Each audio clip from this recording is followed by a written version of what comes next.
중동 호흡기 증후군 메르스와의 전쟁이 계속되고 있습니다. 정부의 뒷북 대처와 명단 공개 오류도 모자라서 삼성 서울병원이 메르스 2차 유행의 진원지가 됐고 또 자가격리자는 현재 2,000명을 넘어섰습니다. 오늘은 새누리당 메르스 비상대책특위위원인 박인숙 의원, 대한의사협회 강청희 상근 부회장, 그리고 문화일보의 이현종 논설위원, 그리고 TV조선 서주민 정치부 기자와 자세한 이야기 나눠보겠습니다. 네, 박 의원님. 네. 박 의원님은 현역 의사시지 않습니까? 네. 예, 현역 또 의사시고 또 대형 병원에서 또 근무도 하셨는데 어떻습니까? 이번에 서울시의 이제 박원순 시장이 명단이라든가 처음에 재건축 조합 총회에 참석했던 35번 환자에 네. 관련된 얘기를 공개함으로써 드디어 이제 정부에서 병원 이름도 공개하고 했는데 그런데 정부의 대응을 보면 뭔가 좀 어설프지 않습니까? 병원명도 틀리고 국민의 신뢰를 얻기에는 한참 좀 부족하지 않았나 그런 생각이 듭니다. 사실 저는 의사로 처음부터 공개해야 된다고 생각을 하고 있었습니다. 처음부터 공개를 해야 된다? 네. 그런 사례가 굉장히 많거든요. 세계적으로 공개를 해서 처음에 차단한 데가 있고 그러지 못한 데는 굉장히 어려운 지경에 빠진 사례들이 상당히 많습니다. 처음부터 공개를 했어야 돼요. 예, 외국에서는 어떤 사례가 있습니까? 공개를 했거나 잘했거나 아니면 하지 않아서 생겼던 또 그런 일은 어떤 게 있습니까? 아니 미국에서 메르스 환자가 2명이 있거든요. 여태까지. 예. 2명 다 즉시 진단이 돼서 즉시 격리해서 깨끗이 치료됐고 전혀 퍼지지가 않았어요. 미리 아하. 의료진이 알았던 거죠. 예. 정보 공개를 하고 우리도 먼저부터 정보 공개를 했었으면은 이 지경까지는 안 됐거든요. 네. 여러 번 골든타임을 놓쳤습니다. 예. 서 기자. 네. 그런데 일각에서는 박근혜 대통령이 이번에 병원 명단 공개를 직접 지시했다. 이런 얘기가 있지 않습니까? 네, 어떻습니까? 그거를 이제 좀 따져보면요. 6월 3일이죠. 6월 3일에 그 민관 합동 긴급 점검회의에서 박근혜 대통령이 한 얘기가 있어요. 여기에서 이제 네. 메르스 관련 정보를 가급적 좀 공개를 해서 국민들이 불안하지 않게 하라. 이제 이 지시에 근거해서 이제 이렇게 얘기를 하는 거고 오늘 청와대도 이제 어제 병원 공개가 사실상 이제 박근혜 대통령의 지시에 따른 것이다. 이런 입장을 내놨거든요. 근데 이제 네. 문제는 과연 정말 박근혜 대통령이 6월 3일에 정보를 공개하라고 얘기했을 때 이 병원 명단 공개까지 염두를 해뒀느냐에 대해서는 사실 논란이 있거든요. 이게 왜냐하면 그 당시에 이제 그 박근혜 대통령이 그렇게 얘기하고 나서 그 청와대 출입 기자들이 물어봤다고 합니다. 그러니까 네. 병원 명단 공개를 하자는 거냐라고 물어봤더니 병원 명단 공개는 오늘 발언의 박 대통령 말씀의 핵심은 아니다. 이렇게 얘기했고 또 그 같이 브리핑에 참여했던 전문가들도 그 부분에 대해서 그러니까 병원 명단을 공개했을 때에 대한 그 부작용에 대한 얘기들을 계속했거든요. 네. 그러니까 정부 기조가 좀 갑작스럽게 바뀐 부분이 있죠. 그래서 이 부분에서는 지금 비난을 받고 있습니다. 박 대통령이 과연 지시를 했느냐 아니면 뒤늦게 청와대의 책임을 좀 줄이기 위해서 뭐 그 사후에 네. 마치 이제 박 대통령의 지시로 한 거냐 이 부분에 대해서는 조금 논란이 있죠. 네. 네. 박 의원님. 네, 제가 아까 말씀드린 게 조금 오해를 살 수가 있어요. 저는 청와대에서 무슨 지시했는지 잘 모릅니다. 근데 제가 말씀드리는 거는 처음에 환자 왔을 때 이 사람의 뭐 개인 정보를 다 보고하라는 게 아니라 처음 왔을 때 20일 날 발표를 했잖아요. 그 예. 질병관리본부하고 보건복지부에서 그럴 때 의료진한테 다 공개를 했어야 돼요. 일반인가 아니라 일반인에 5월 20일 날 대한 거는 그 확진 다음이고. 판정이 나왔을 그렇죠. 때 그걸 최소한 의료진, 의료인들에게는 공개를 했어야 병원협회, 된다. 의사협회 다 해서 우리나라에 최초 메르스 환자가 왔다. 이렇게 진단을 내린다. 이런 환자 의심되면은 그 원인 모르는 폐렴이라든가 노약자라든가 폐렴은 사실 노상 보는 일이거든요. 네. 폐렴을 봤을 때 다 메르스라고 의심을 안 하거든요. 예. 우리나라에 환자가 있다. 이거를 해서 그 굉장히 인지도를 높이고 의료진하고 병원에만 다 얘기를 했었어도 이렇게 안 퍼졌어요. 병원에는 일단 공개를 했어야 된다. 네, 의료진에. 네, 강 부회장님 생각은 어떠십니까? 박 의원님 견해에 동의하십니까? 이거를 네, 동의합니다. 저희 의사협회에서도 처음부터 의료진에게 있어서만큼은 모든 정보를 다 공개해야 되고 다만 국민에게 정보 공개하는 면에 있어서 너무 불안감을 조성하거나 정책적 판단에 의해서 유보시킬 부분에 대해서는 어떤 가이드라인을 가지고 공개해야 된다는 입장이었고요. 예. 저희 협회도 처음부터 주장을 해왔었기 때문에 지금 의원님 말씀하신 내용에 저는 동감합니다. 네. 이 의원님, 네. 어떻습니까? 지금 이제는 어쨌든 정보가 일단 공개가 돼서 정부가 늑장 대처한 것은 분명하고 또 골든타임을 늦춘 것은 맞는데 그런데 아직도 정부에서 언론에서 또 전문가들이 지적하고 있는데도 하지 않고 있는 게 있지 않습니까? 네. 컨트롤 타워를 좀 격상을 하자 이런 얘기가 많은데 정부는 왜 그렇게 여기에 대해서는 부정적입니까? 그러니까 지금 일단 공개 자체를 최경환 그 총리 대행이 그날 기자회견을 하면서 대통령이 이제 공개를 지시한 것처럼 이야기를 했는데 예. 당시 현정택 국정조정 수석 같은 경우는 병원 공개 이 자체는 중요한 문제가 아니다. 또 이렇게 네. 이야기를 했거든요. 자, 그래서 지금 문제가 됐고 문제는 또 병원 공개만 지금 했습니다. 지금 제일 의료진들이 이야기하는 제일 중요한 문제는 뭐냐면 예를 들어서 막연히 그 병원에 간 사람의 문제가 아니라 언제 갔고 또 네. 어느 시점에 또 어느 시간대에 그런 문제가 발생했는지 예. 바로 그런 부분들을 공개를 해야 된다는 거거든요. 그래야지만이 막연한 불안감이 아니라 구체적으로 내가 언제 그 병원에 들렸을 때 문제가 됐다. 이런 식으로 이제 이야기를 하자는 건데 이제 그것 예. 자체가 지금 현재 공개가 되고 있지 않습니다. 그리고 또 정부가 지금 전염병 단계를 주의 단계로 지금 그치고 있습니다. 그러면서 어제도 이야기가 실제는 심각 단계를 하고 있는데 말은 뭐 주의 단계다 이야기하는데 무슨 실제 대응은 심각 단계를 하면서 왜 겉으로는 주의 단계를 합니까? 실제 단계도 격상을 해서 좀 더 적극적으로 대응을 해야 된다는 거죠. 예.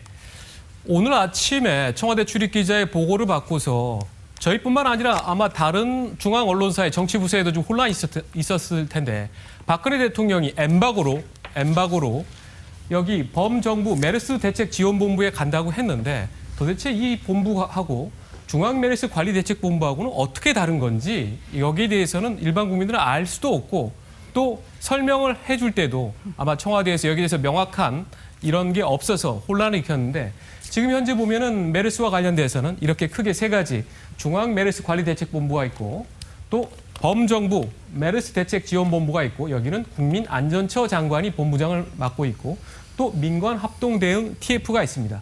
문영표 장관하고 김우주 대한감염학회 이사장이 이렇게 맡아서 하고 있는데 서 기자 네. 어떻습니까?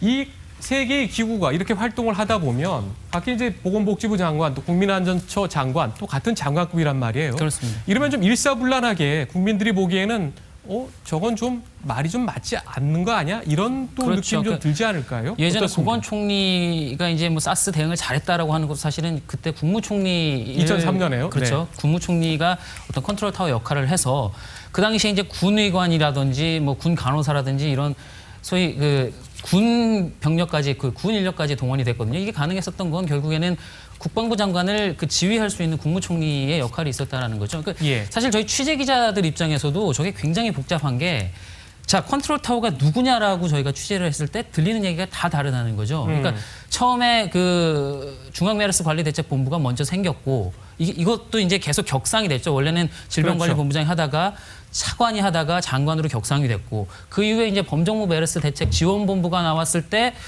또 이거는 누구냐 하니까 또 막 말들이 좀 바뀌었죠. 또 계속 또 바뀌고. 민간 합동 대응 TF가 나왔을 때도 그럼 이게 문영표 장관이냐 뭐 김우주 이사장이냐 그거에 대해서도 이제 명확하지 않은 지시를 내놨고 또 오늘 청와대에서는 어떤 얘기를 했냐면 다양한 컨트롤 타워가 있다. 컨트롤 타워 단일 체제를 계속 주장하는 상황인데 오히려 청와대에서는 다양한 컨트롤 타워가 있다. 그리고 그 컨트롤 타워 위에 총리와 대통령이 있다.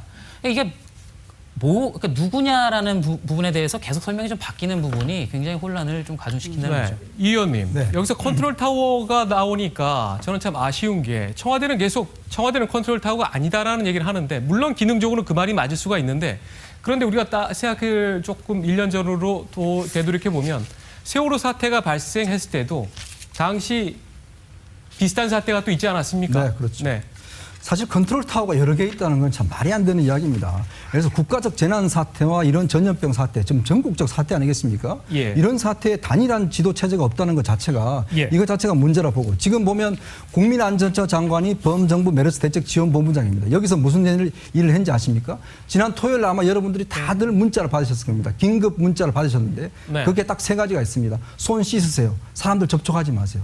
바로 저기서 하는 일이 바로 저런 겁니다. 지금 문영표 장관도 마찬가지로 지금 뭐 보건복지부 범정부 지금 대책본 맡고 있는데 오늘 오전 내내 또 국회가 계셨어요. 예. 지금 오늘 확진자 수가 늘어나고 지금 상황이 판단할 수 있는 이런 여러 가지 일들이 있음에도 불구하고 국회에 발목이 잡혀 있습니다. 자, 그럼 이런 걸 하기 위해서 총리와 부총리가 있는데 지금 물론 총리는 안 계시죠. 안 계시기 네. 때문에 최경환 총리 등이 있고 또 사회부총리가 있지 않습니까? 그렇다면 부총리를 중심으로 해서 전체 부처를 통과할 수 있도록 만들어줘야 되는데 왜 청와대가 못 나서는 겁니까?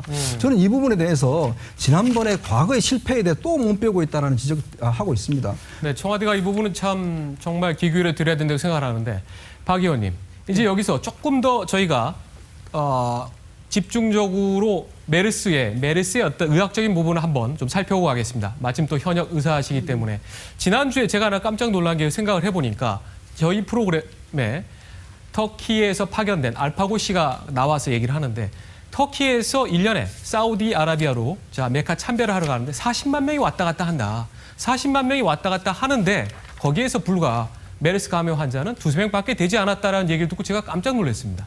그러면 박 의원님, 우리 국민들이 지금 계속 의문을 갖고 있는 게 이런 거 같습니다. 아니 낙타는 만져보지도 않았고 중동하고 그렇게 멀리 떨어져 있는데 도대체 이 메르스는 왜 이렇게 급속하게 확산되고 있는 겁니까?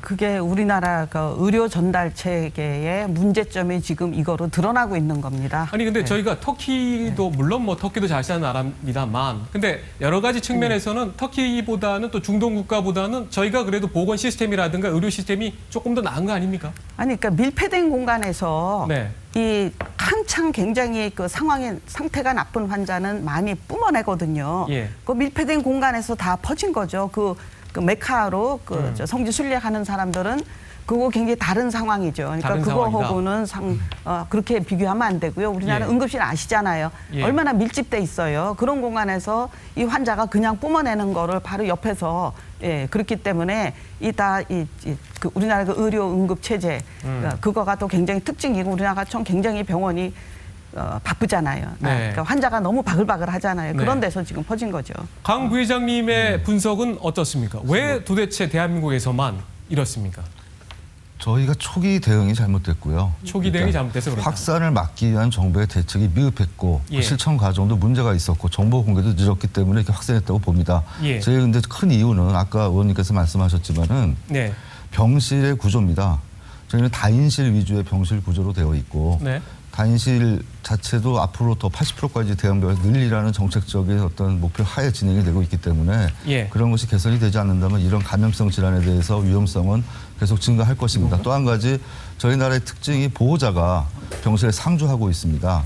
다른 나라는 대개 간병인이나 간호사가 그 일을 하고 있지만 예. 저희는 보호자가 거기서 상주하는 체제로 되어 있고 가족들이 다 모여 있습니다. 예. 또 한 가지는 병문안에 대한 규제가 병원 원내 규칙으로는 되어 있지만 네. 실제로 협조가 잘 안 되기 때문에 응급실에서도 병문안 오는 환자가 있거든요. 그런 문제들이 가장 큰 문제로 대두돼서 이렇게 단기간 안에 많은 환자를 발생시켰다 그렇게 분석하고 있습니다. 그럼 이번 기본 기회에 메르스 사태의 확산을 막을 뿐만 아니라 저희가 뭔가 좀 병원을 문화 이것도 좀 고칠 필요가 분명히 있겠군요. 네. 네. 단체 문병 이런 거 정말 안 해야 돼요. 네. 예. 저희가 생각할 때는 격리 시설의 문제입니다. 격리 시설의 문제다. 감염병 환자를 병원에 입원시켰을 때 격리 병동을 따로 만들 수가 있는가? 네. 거기에 대한 재원은 누가 될 것인가? 그 부분에 대한 고민도 앞으로 필요하다고 봅니다. 예. 박 의원님이 조금 전에 하시려는 말씀 한번 좀 다시 해주시죠. 단체 문병 이런 문화가 좀 많이 잘못됐다. 그러니까 병원에서 꼭 한 네. 20여 년 넘게 근무하셨죠? 네, 그러니까 아는 사람이 있으면 꼭 가줘야 된다는 네. 그런 또 문화가 있잖아요. 안 가면은 야단 맞을 것도 같고, 예. 그러니까 단체로 특히 가는 게 굉장히 문제입니다. 그 네. 컨트롤 타워에 대해서 제가 한 말씀만 더 드리면은 예. 일선에서 굉장히 혼란스러워해요. 예를 들면 보건소에서 서울시장 지시가 다르고 아하. 홍보지 시장이 이게 다르니까 어디를 그렇죠. 따라야 할지 굉장히 혼란스러워서 이거는 정말 통일해야 된다고. 원 컨트롤 타워는 하나가 있어야 되겠죠. 네, 오늘 나온 패널들이 어쨌든 한 가지 문제에서는 컨트롤 타워는 하나로 강력한 컨트롤 타워가 있어야 된다. 여기에 대해서는 의견이 일치되는 것 같습니다. 서 기자, 네. 우리가 지금 보면은 이번에 이렇게 많은 2천여 명의 격리 환자가 나오고 이런 배경에는 네. 보면은 슈퍼 확진자, 그렇죠. 스포 감염자. 슈퍼 감염자 이 사람들인데, 근데 이 사람들 간의 그 역학관계 뭐 서로 핑퐁하고 이런 일도 많이 있었다면서요?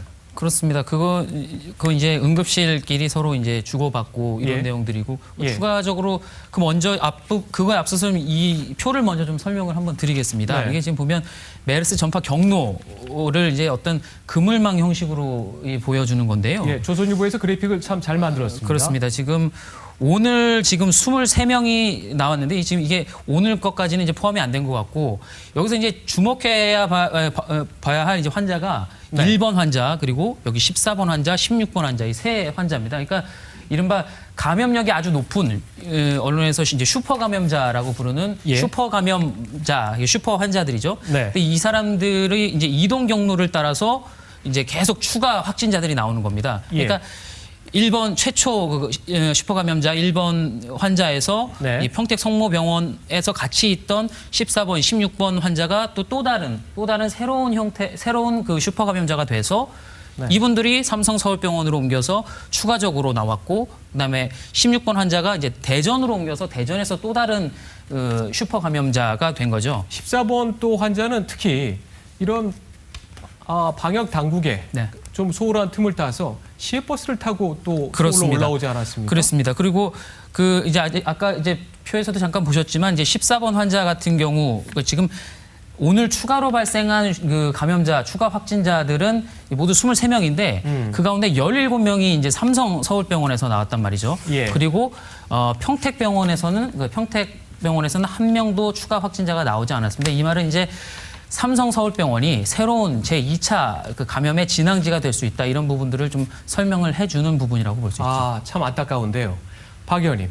그러면은 저희가 이제 또 관심을 갖고 또 봐야 될 것은 자, 이제 2차 감염자에 이어서 자, 3차 감염자가 이제 또 나오지 않았습니까? 네네. 그럼 이제 또 3차 감염자로 인해서 또 3차 감염자 한 명이 이런 슈퍼 감염자가 돼서 다른 사람에게 이렇게 또 퍼뜨리거나 그럴 가능성도 지금 어떻다고 봐야 됩니까?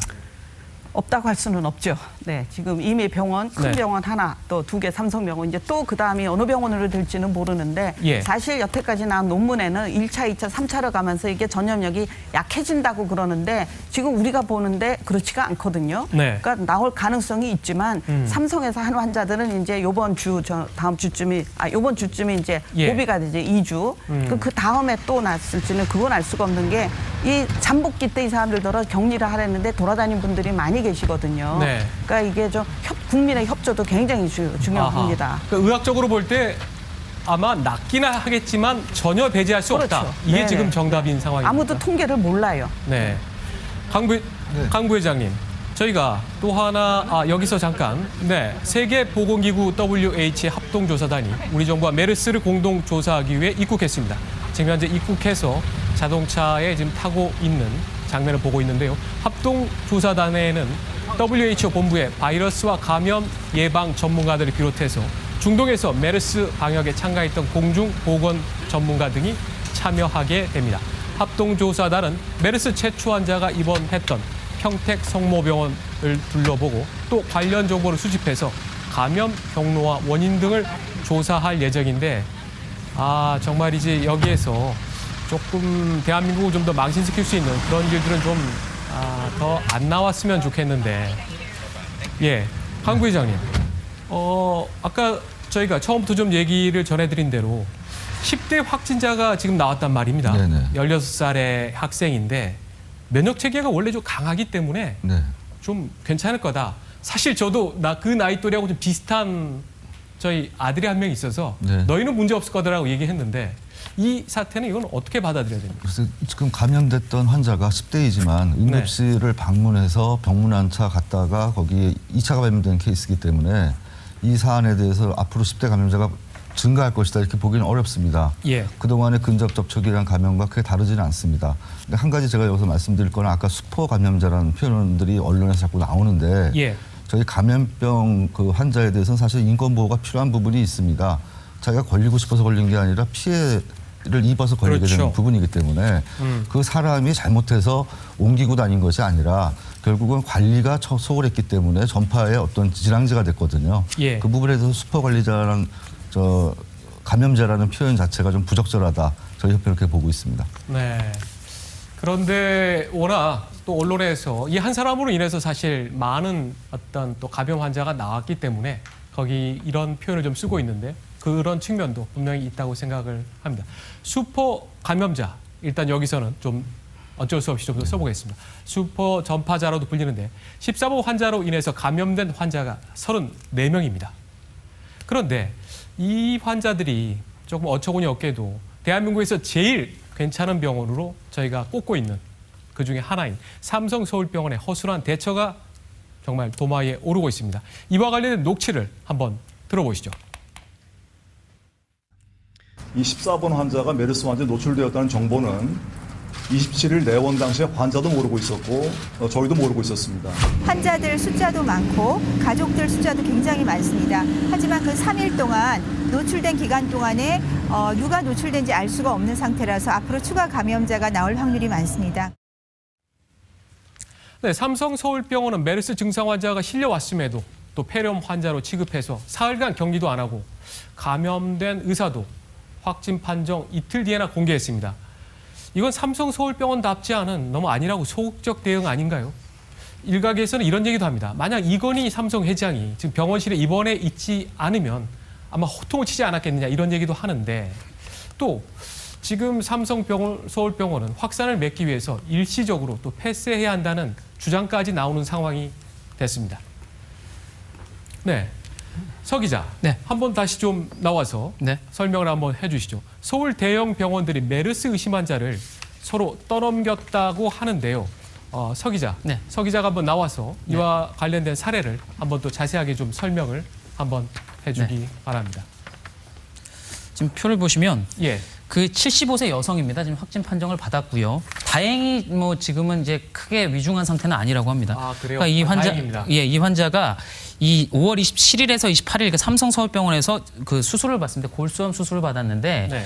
이 당시에 아까 얘기했던 뭐 이른바 슈퍼 감염자 분이 그 삼성 서울병원 응급실에서 같이 있었죠. 아마 그때 감염이 되신 것 같은데 그 이후로 퇴원을 하시고 나서 고열이 있어서 강동 경희대병원을 다시 찾으십니다. 아. 찾았는데 이제 이분의 주장에 따르면 이 병원에서 열이 너무 많으니까 병원에서 다시 삼성 서울병원으로 보내버렸다는 거죠. 아니면 다시 또 돌아간 겁니까? 그렇죠. 그러니까 열이 너무 많이 나니까 그 당시에는 네. 이제 이분이 어떤 메르스의 감염 위험이 있다라는 걸 몰랐었던 상황이었고 그래서 삼성서울병원에서는 또 다시 열이 많이 나니까 이번에도 삼성서울병원도 거부를 해서 강동 경희병원으로 옮겼고 예. 결국 하루만 있게 해달라라고 해서 네.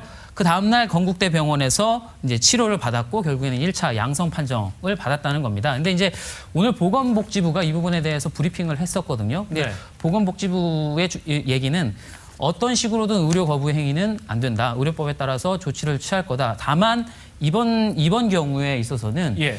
이게 이 환자 본인이 어떤 본인이 원하는 의사에게 진료를 받기 위해서 좀 더 머물겠다고 하다가 이제 보내진 건지 네. 아니면 이제 병원에서 말 그대로 진료 거부를 한 건지에 대해서는 좀 더 파악을 해봐야 된다. 그래서 이게 진료 거부인지 아닌지는 좀 유보적인 입장을 내놨습니다. 예. 그런데 서 기자, 네. 우리가 지금 메르스 때문에 이렇게 좀 비상이 걸린 상황이라면 조금 더 이 담당 의사가 자 고령의 나이이고 또 열도 많네 그러면은 이걸 뭐 메르스하고 조금 연결시켜서 생각해보는 그런 좀 더 센스가 있었으면 하는 아쉬움이 좀 큽니다. 그렇습니다. 만약에 그랬다면 지금처럼 이렇게 병원이 어떤 그 감염의 그 전파지로 예. 이렇게 변질되진 않았겠죠. 그리고 또 한 가지 그 오늘 복지부에서 또 한 가지 당부하는 말이 있어서 제가 그걸 같이 좀 전해드리면 네. 그 사실 병원의 책임이 가장 크죠. 병원의 책임이 가장 큰데 이제 일반 그 시청자분들께서도 만약에 본인이 어떤 그 의심 증상이 있다, 의심 증상이 있어서 예. 내가 이게 혹시 메르스에 감염이 된 거 아니냐, 만약에 이런 본인 스스로 의심이 있으시거나 자각이 있으실 경우에 이제 무작정 병원을 찾아가시기보다는 먼저 보건소 혹은 네. 저 콜센터, 복지부 콜센터로 신고를 해주시면 직접 와서 아하. 다른 사람들에게 감염되지 않는 경우로 예를 들어 음압시설이 있는 그렇죠. 병원이라든지 이렇게 이송할 수 있게 해야 이제 또 다른 제3차, 4차 감염이 나오지 않는다. 이 부분도 사실 조금 시청자분들이 한번 귀담아 네. 들어보실 만한 얘기인 것 같습니다. 네. 조선일보 정치부의 민한 기자인 서주민 기자가 지금 알려드린 내용 뭔가 이상하면 보건소로 먼저 연락을 하시는 게 낫다는 내용은 아마 시청자 여러분들이 꼭 기억하고 있으면 좋을 것 같습니다. 이 의원님, 네. 제가 삼성 서울병원 하면 정말 지방에서도 환자들이 정말 끊임없이 올라오고 또 대한민국에서 제일 의료 수준과 다음에 시설이 또 괜찮다고 하는 그런 병원 중에 하나 아닙니까? 그렇습니다. 그런데 근데 어떻게 위기 관리를 이렇게 허술하게 해서 전 국민으로부터 어떻게 보면 지탄을 받는 그런 상황이 됐습니다. 아까도 이야기 나왔지만 사실 삼성 서울병원에 입원하려면 바로 입원은 못합니다. 병실이 없기 때문에 다들 네. 응급실에서 한 2, 3일 정도 거쳐야지만이 입원이 가능합니다. 사실 그리고 이번에 보면 27일 날 그 삼성 서울병원의 14번 환자가 일단은 예. 이제 응급실에 들어갔습니다. 근데 이 환자가 처음에는 이제 평택 성모병원에서 있은지를 모르다가 이제 29일 날 거기서 왔다 해서 이제 거기서 이제 검진을 하게 됩니다. 예. 그래서 31일 날 이제 그 당시에 35번 의사가 이제 자기가 좀 몸이 이상하다 해서 감염됐다는 그런 이제 게 예. 나왔는데 예. 문제는 이 과정에서 보면 예를 들어서 29일 날 분명히 삼성 서울병원에서 이 14번 환자가 평택 성모병원에서 왔고 예. 그다음에 메르스 어떤 확진 환자라는 걸 알았으면 네. 그럼 예를 들어서 기본적으로 의료진들한테 이 정보를 공개를 해야 됩니다. 그렇죠. 공유를 하고 예. 빨리 조치를 취해야 되는데 그 조치를 취하지 않았다는 것. 즉 35번 의사가 나중에 박원순 시장이 이야기하니까 자기는 전혀 모르다가 자기는 그 환자 진료하지도 않았다. 그러다가 나중에 그런 이야기가 있어서 몸이 좀 이상해서 했다. 그 문제가 일단 있었고요. 그다음에 이 병원이 이 환자가 일단은 2일 날 확진이 됩니다. 예. 2일 날 확진이 되는데 문제는 이것을 정부가 4일 날 발표를 했어요. 네. 자, 왜 이렇게 늦췄는가 이 발표를. 그렇다면 이렇게 확진됐으면 삼성 서울병원 응급실이 어떤 데입니까? 하루에도 수백 명이 들어가서 치료를 하는 곳이 아니겠습니까? 그렇죠. 그렇다면 빨리 봉쇄를 하고 소독을 해야 될 텐데 예. 문제는 4일까지 발표를 미루고 하면서 결국 그 당시에 어떤 자기가 거쳐간지도 모르는 사람들이 결국 퍼지면서 이 병 자체가 굉장히 확산되는 계기가 됐었거든요. 바로 이 삼성 서울병원에 있던 이 절차를 보면 이번 병 자체가 왜 이렇게 빨리 확산됐냐 그 이유를 알 수 있을 것 같습니다. 예. TV조선에서는 이번 메르스 사태가 일어났을 때부터 이 사태에 대해서 무조건 과잉 대응을 해야 한다. 이 주장을 끊임없이 해왔는데 삼성 서울병원도 대응을 한다고 했습니다만 그게 과잉 대응이 아니고 적당한 수준에서 대응했기 때문에 사태가 더 커진 것 아닌가 싶은데요.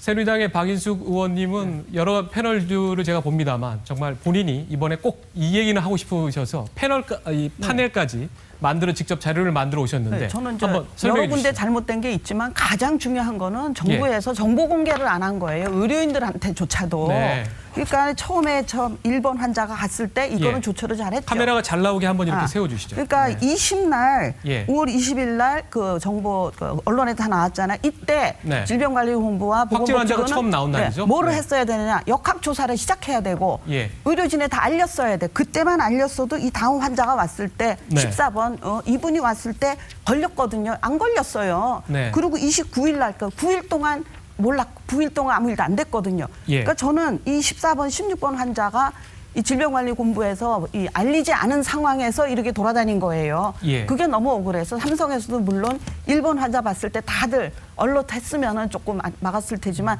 삼성도 억울한 면이 있지만 예. 정보 공개를 안 한 게 가장 큰 문제고 역학조사를 해서 그걸 알렸어야 돼요. 네. 그거 안 한 게 저는 가장 큰 문제라고 생각합니다. 아, 예. 참.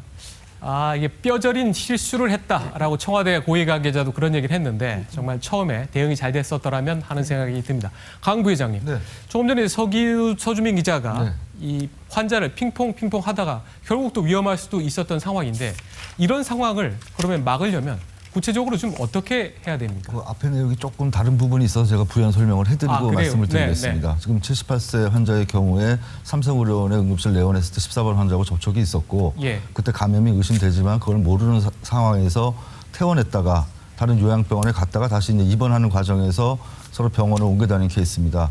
저희가 환자들이 대형병원에 입원을 할 때 진료 전달 측에 의해서 어느 예. 지정된 병원에 의사가 권하는 병원에 제대로 이송이 됐다면 병실 사정상 모든 게 다 고려된 상태에서 입원이 잘 되었을 텐데 그 부분이 아니고 본인 선택에 의해서 이 병원 저 병원 다니다 보면은 이런 사태가 생길 수가 있습니다. 예. 그래서 앞으로 우리가 이 사태를 보고 생각할 점은 고혈 환자인 경우에 무조건 다 감염성 질환을 의심할 수는 없지만 예. 특히 78번 환자는 그 대퇴골절에 있었기 때문에 골절에 있어서 열은 날 수가 있거든요.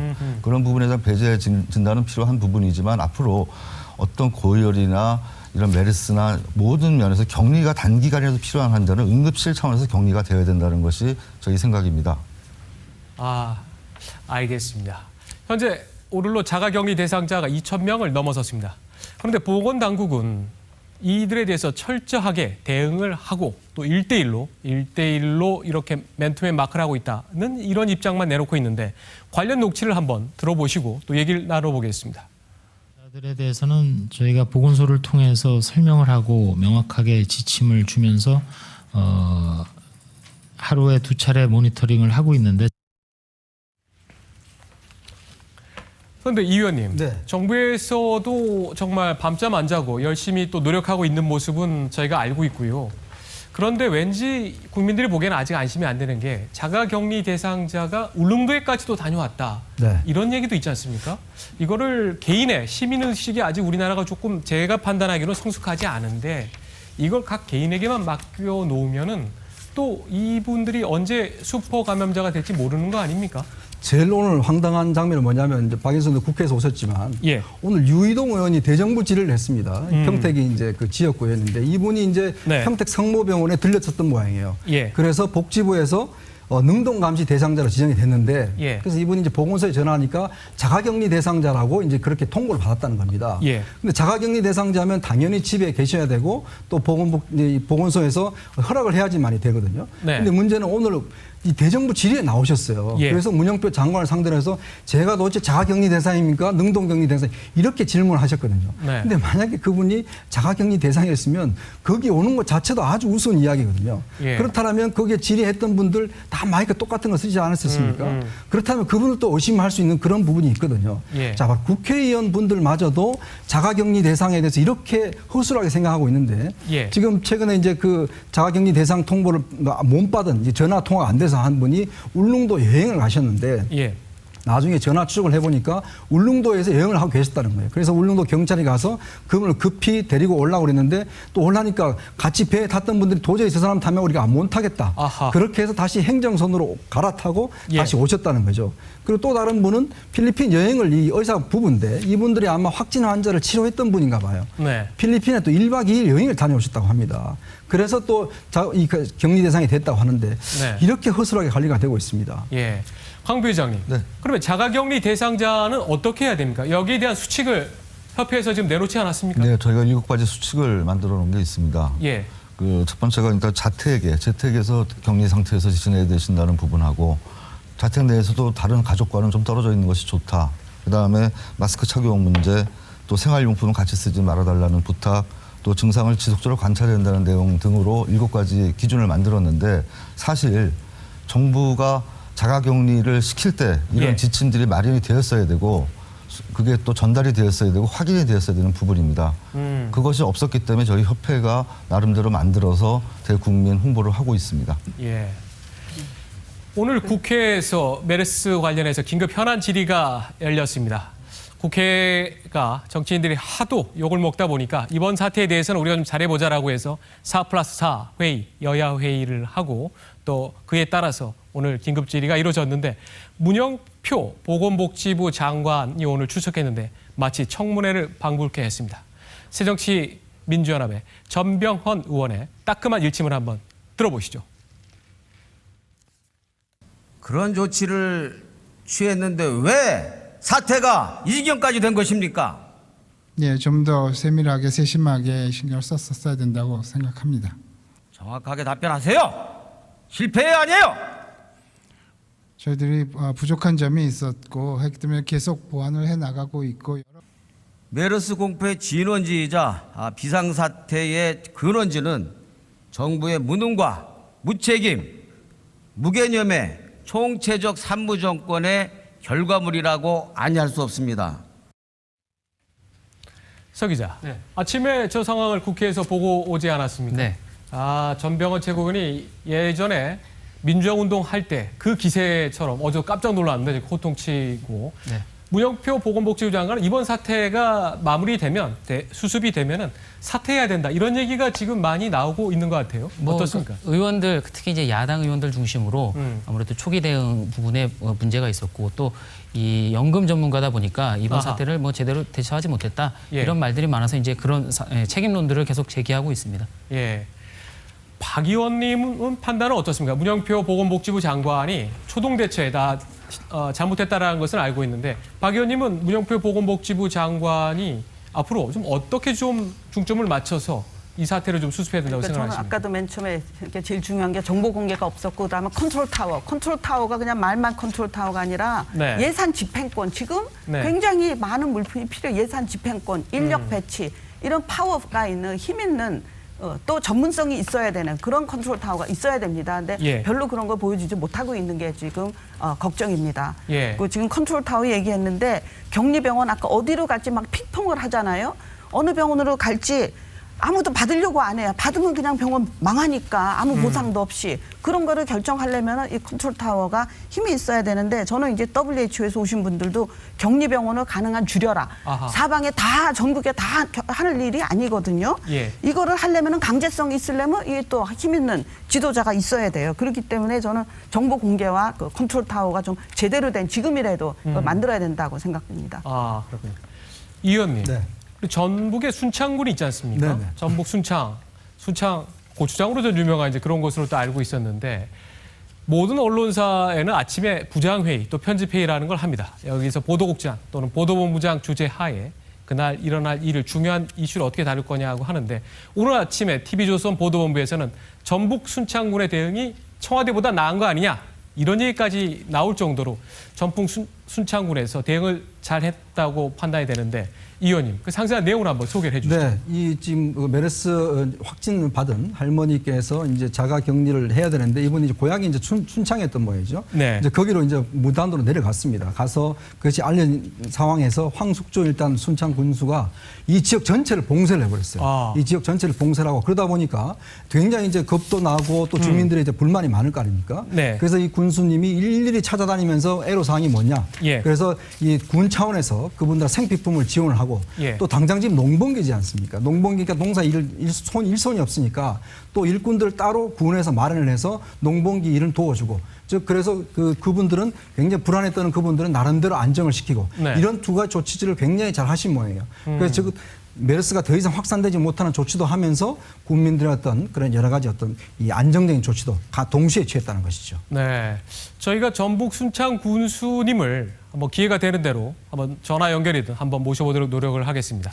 서 기자. 네. 근데 여기서 메르스 사태로 인해서 박근혜 대통령의 리더십이 네. 또 오늘 아침에 나온 여론조사, 리얼미터 여론조사죠. 네. 거기도 보면은 역시 예상했던 대로 안 좋은 수치들이 좀 나온 것 같아요. 그렇습니다. 그 박근혜 대통령 지지율도 떨어졌고 그거와 함께 또 새누리당 지지율도 함께 떨어졌었죠. 그러니까 박근혜 대통령이 그 메르스 이 사태에 대해서 예. 제대로 대응하지 못했다. 특히 이제 젊은 주부층들의 지지도가 확 떨어졌다. 이렇게 보시면 됩니다. 네, 강 부회장님 한번 이제 오늘 이 코너 좀 정리하면서 국민들하고 또 정부에 당부하고 싶으시면 한 말씀만 좀 해주시기 바랍니다. 네, 저희가 어저께 대책회의를 하면서 예. 젊은 의사들하고 좀 얘기할 시간이 있었습니다. 거기서 논의된 얘기가 6월 6일까지의 이 메르스에 대한 정부의 정책 방향은 무정부 상태였다. 이런 결론이 있었습니다.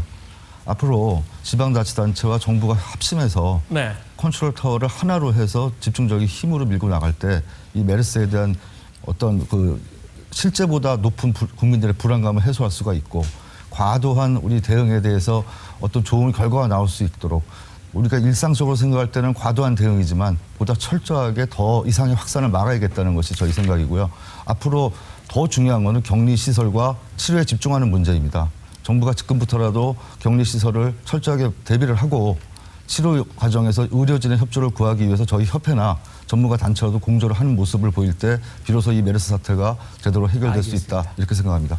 네, 오늘 말씀 감사합니다. 지금까지 현역 의사인 새누리당의 메르스 비상대책 특위의 박인숙 의원 그리고 대한의사협회 강청희 상근 부회장 또 이현종 문화일보 논설위원 그리고 서주민 TV조선 정치부 기자와 함께했습니다. 고맙습니다.